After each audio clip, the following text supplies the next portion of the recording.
Best practices తేవచ్చు, technological solutions ఇవ్వచ్చు.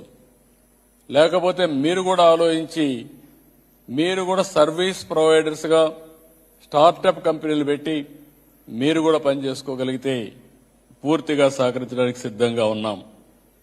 ఇక్కడికి వచ్చినప్పుడు నేను ఐఎమ్ వెరీ హ్యాపీ.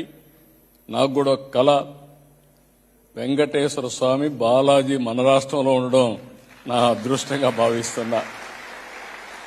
ఎన్ని కష్టాలు వచ్చినా ఒక్కసారి వెంకటేశ్వర స్వామిని తలుచుకొని సంకల్పం చేసుకుని ముందుకు పోతే అయిపోతుంది.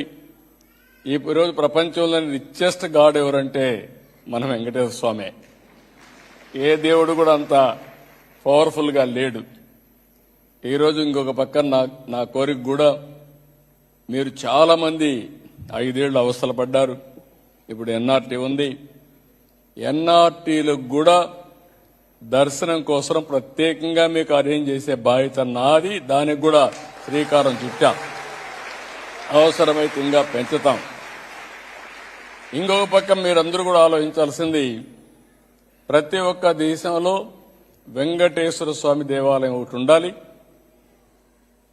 దేశంలో ప్రతి ఒక్క రాజధానిలో ఉండాలి. ఇవన్నీ అనుసంధానం చేసుకుని మనం ముందుకు పోగలిగితే హాస్పిటల్కి పోయే పని తగ్గిపోతుంది.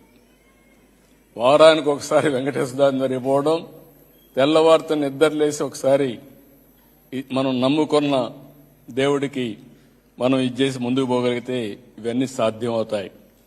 ఇంకొక పక్క మీరందరూ కూచిపూడి చూశాను.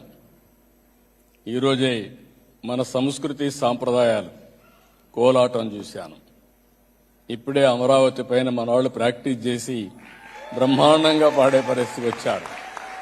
ఒక ప్రెస్టేజ్గా తీసుకొని నేను అడిగాను, మీరు ఎట్లా ప్రాక్టీస్ చేయగలుగుతున్నారు? సింగపూర్లో పక్కింట్లో ఎవరున్నారో తెలియదు, కానీ ఏ విధంగా మీరందరూ కలిసి ప్రాక్టీస్ చేసి వచ్చేసారంటే, మీరు వస్తున్నారని తెలిసినాక మేము అనుకొని ఎప్పటికప్పుడు, ఇప్పుడు వాట్సాప్లు కూడా ఉన్నాయి, పక్కింట్లో ఉన్న వాట్సాప్ పంపిస్తారు, టైంకి వచ్చి పనిచేసి మళ్ళా వెళ్ళిపోయే పరిస్థితి వస్తుంది.